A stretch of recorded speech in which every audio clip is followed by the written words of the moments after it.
Section 11.1 is all about the presidency of Martin Van Buren. He's going to serve the presidency from 1837 to 1841. So he's going to serve one term as president. He's our 8th president.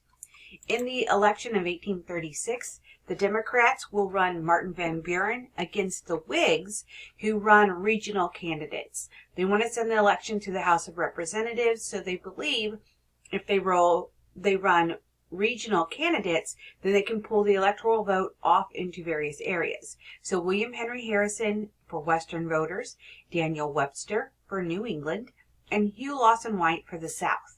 However, because there were so many Whigs in the mix, it didn't do what they hoped it would. And Martin Van Buren is going to win more electoral votes than all the Whigs combined. And so Martin Van Buren easily wins. He is called the Great Magician.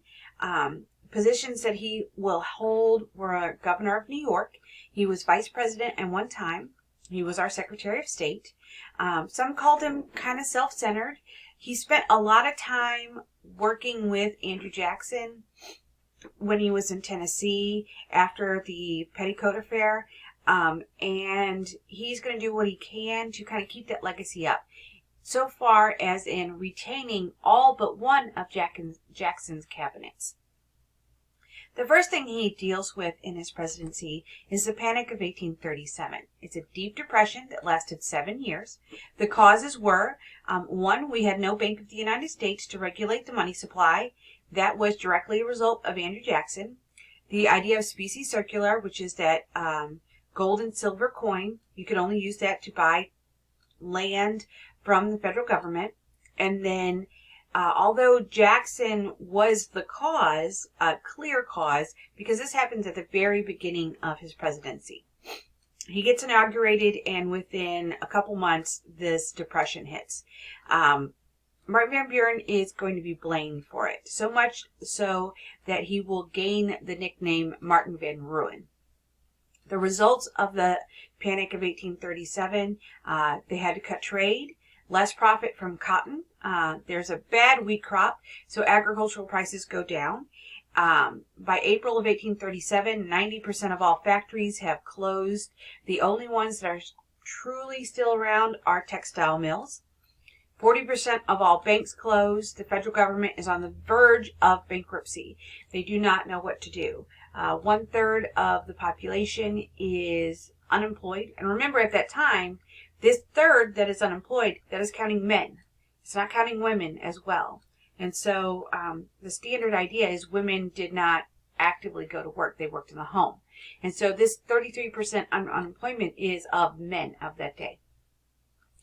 So Martin Van Buren has a lot to do to try to pull this out. The problem with it is he doesn't really get anywhere. He only has one term as president. The Depression covers all of it.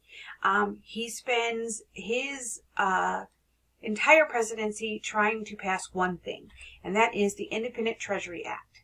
In 1840, they're going to propose a replacement for the Bank of the United States, and saying that what we need is a place to hold all federal money and our gold supply that would not be attached to any other location. No other banks would have access to it. This was only depositories for that of the United States. It's going to pass in 1840, but just after that, we have a new president. So in 1841, it will be repealed by the new Congress.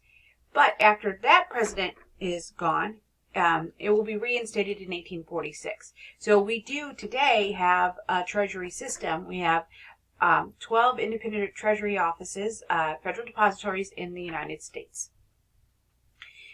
The other thing that he deals with is expansion. There's a lot of migration from east to west. The West is a magnet for dreamers. There is a source of really cheap land.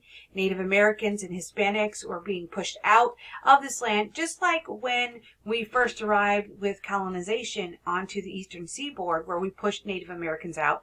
We're still doing so. We're going to push as many as we can. And the Hispanic individuals are going to be very upset. They were in New Mexico and Arizona way before any other the English came to the eastern seaboard. And so there's going to be collisions and clashes between them as the Hispanics push back. For Southerners, they want more power in Congress. The Three-Fifths Compromise allowed them more representation based on their slave population. So every slave person equaled 3/5 of a person.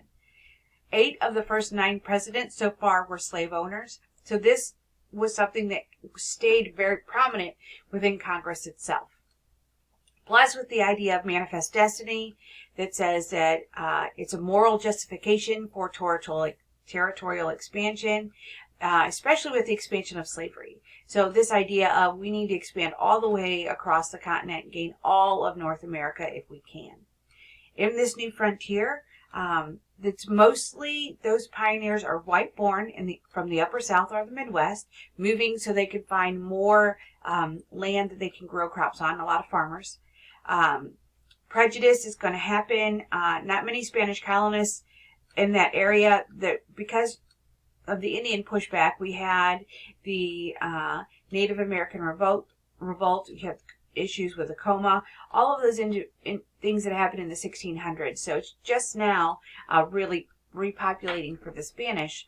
And so as we come in, it's the English do their best to push them back out. In 1841 to 1867, 350,000 people used the various trails, Santa Fe Trail, Oregon Trail, California Trail, to go from the eastern part of the country into the western part. It's a 6-month journey. 1850 is its peak year when it does the best, and then it kind of trails off from there. 1845, John C. Fremont, who was called the champion of the American settlement in the West. John C. Fremont will be sent to Sonoma, California, and the orders, because he's in the Army, so he takes the Army to Sonoma, and his orders was to encourage a spontaneous uprising.